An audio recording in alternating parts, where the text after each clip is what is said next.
ఇక టీడీపీ కేంద్ర కార్యాలయంలో ప్రజా దర్బార్ నిర్వహించారు. ఈ సందర్భంగా నాగవంశం కార్పొరేషన్ చైర్మన్ రమణారావు ఆధ్వర్యంలో ప్రజల నుంచి అర్జీలు స్వీకరించారు. ప్రజా సమస్యల పరిష్కారం కోసం నిర్వహిస్తున్న ప్రజా దర్బార్కు జనం నుంచి మంచి ఆదరణ లభిస్తోందని రమణారావు తెలిపారు. రేపు టీడీపీ ఆవిర్భావ దినోత్సవాన్ని ఘనంగా నిర్వహిస్తున్నామని ఆయన తెలిపారు. పేద బడుగు బలహీన వర్గాల కోసం టీడీపీ పనిచేస్తోందని స్పష్టం చేశారు. గొప్ప చరిత్ర కలిగిన టీడీపీలో తనకు మంచి గుర్తింపు లభించడం ఆనందంగా ఉందని అంటున్న నాగవంశం కార్పొరేషన్ చైర్మన్ రమణారావుతో మా correspondent Harika face to face. TDP రాష్ట్ర కార్యాలయం మంగళగిరిలో ప్రజా దర్బార్ ఏర్పాటు చేశారు. నాగవంశం కార్పొరేషన్ చైర్మన్ వై రమణారావు గారు ఆధ్వర్యంలో అయితే ఈ పీజీఆర్ఎస్ ఏర్పాటు చేయడం జరిగింది. ఈ పీజీఆర్ఎస్కి ఎన్ని అర్జీలు వచ్చినాయి, ఎంతమంది వచ్చినారు, ఎలాంటి సమస్యలు ఎక్కువ వచ్చినాయని అడిగి తెలుసుకుందాం. సార్, ఈరోజు పీజీఆర్ఎస్ ఎలా జరిగింది, ఎంతమంది వచ్చారు, ఎలాంటి సమస్యల గురించి వచ్చారు? ఈ రోజున గౌరవ ఎమ్మెల్సీ గారు పంజమర్తి అనురాధ గారు, ఇక్కడ ఆఫీసు మొత్తం చూసే ఉన్నటువంటి ఆనంద్ గారు, వారితో మేము కూడా ఈ రోజున ఈ కార్యక్రమానికి విచ్చేయడం జరిగింది. రాష్ట్రంలో వివిధ ప్రాంతాల నుండి ఈ రోజున స్టేట్ ఆఫీస్కి వస్తూ ఉన్నారు. ఎక్కువ రెవెన్యూ సమస్యలు వస్తూ ఉన్నాయి, తర్వాత పోలీస్ సమస్యలు, అవన్నీ కూడా మరి గౌరవ ముఖ్యమంత్రి నారా చంద్రబాబు నాయుడు గారు, లోకేష్ బాబు గారు కూడా జిల్లా వేదిగా నియోజకవర్గాలుగా మరి ప్రజా దర్బార్ని ఏర్పాటు చేయాలని చెప్పేసి కూడా వారు ఆదేశించడం జరిగింది. దాంట్లో భాగంగా ఇప్పుడు 2-3 నెలల నుంచి కూడా స్థానిక ఎమ్మెల్యేలు కూడా సమస్యలను పరిష్కరించేదానికి అక్కడ దర్బార్ పెడతా ఉన్నారు. ఇదివరకనుకో రాష్ట్ర స్థాయిలో ప్రతి జిల్లా నుండి కూడా వందలాది మంది, వేలాది మంది ఈ ప్రాంతాన్ని మా ఆఫీస్కి వచ్చి అర్జీలు పెట్టేవారు.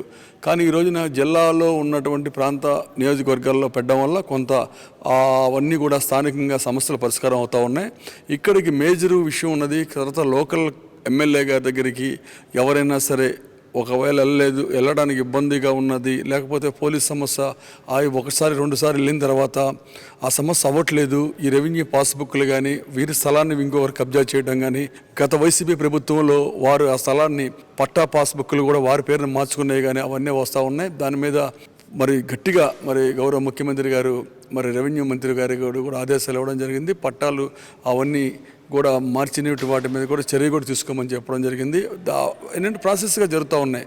అటువంటి ఏమైనా వాస్తవాలు ఉంటే పరిశీలించి రాష్ట్ర పార్టీ కార్యాలయం నుండి ఆ సంబంధిత జిల్లా కలెక్టర్ల గారికి, అక్కడ ఉన్నటువంటి ఆర్డీఓ గారికి కూడా ఆదేశాలు ఇస్తూ ఉన్నారు.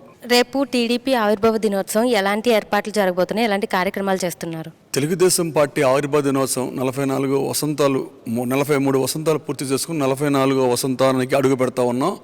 ఆ మహానుభావుడు స్వర్గీయ శ్రీ నందమూరి తారక రామారావు గారు పార్టీ పెట్టడం వల్ల మేము ఈ రోజున ఇలా ఉన్నామని చెప్పేసి ఎంతోమందికి మరి రాజకీయ భిక్షను పెట్టినటువంటి మరి మహనీయుడు రేపు పార్టీ ఎందుకంటే మార్చి 29, 1982 సంవత్సరంలో పార్టీ పెట్టారు.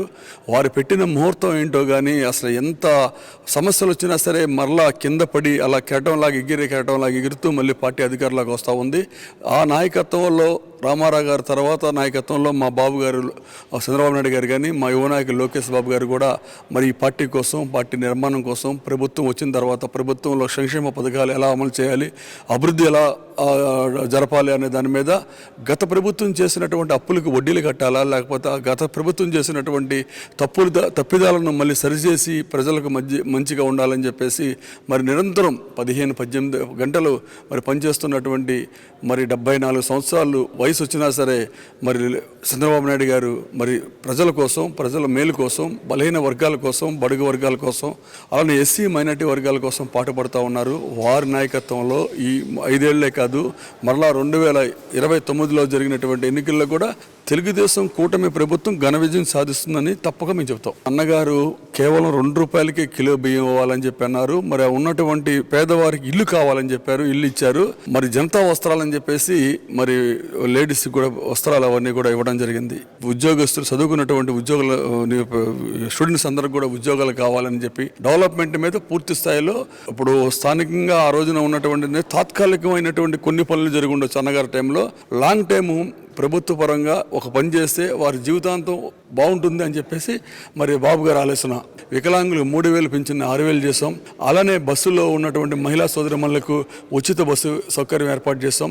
రేపు రాబోయే రోజుల్లో కూడా ₹1,500 18 సంవత్సరాల నుండి 59 సంవత్సరాల వరకు కూడా ₹1,500 ఇస్తూ ఉన్నారు. అవి కూడా మరి ఇవ్వడానికి ముందున్నారు. మరి విద్యార్థులకు మరి అలాగనే చేస్తూ ఉన్నారు. అవన్నీ కూడా 1 by 1 ఎందుకంటే రాష్ట్ర ఆర్థిక పరిస్థితిని దృష్టిలో పెట్టుకుని కూడా మరి ఈరోజు పోలవరం ప్రాజెక్టును కూడా మరి పరుగులు పెట్టిస్తూ ఉన్నారు. పార్టీ 44 వసంతాలు కాదు 100 సంవత్సరాలు ఈ పార్టీ ప్రజలకు అందుబాటులో ఉండాలని మనస్ఫూర్తిగా నేను కోరుకుంటా ఉన్నా. సో చూశారు కదా, ఈరోజు పీజీఆర్ఎస్ అయితే ఘనంగా జరిగింది. ఎంతోమంది వచ్చి అర్జీలు పెట్టుకున్నారు. ఎక్కువ రెవెన్యూకి సంబంధించిన అయితే అర్జీలు వచ్చినాయని చెప్తున్నారు. అలాగే రేపు టీడీపీ ఆవిర్భావ దినోత్సవం కూడా ఘనంగా ఏర్పాట్లు జరగబోతున్నాయని, ఎంతో మందికి సామాన్యులకు సేవలు అందించే నినాదంతో ఈ పార్టీని స్థాపించారని చెప్తున్నారు. వీడియో జర్నలిస్ట్ పవన్తో హారిక, వైకే న్యూస్, విజయవాడ.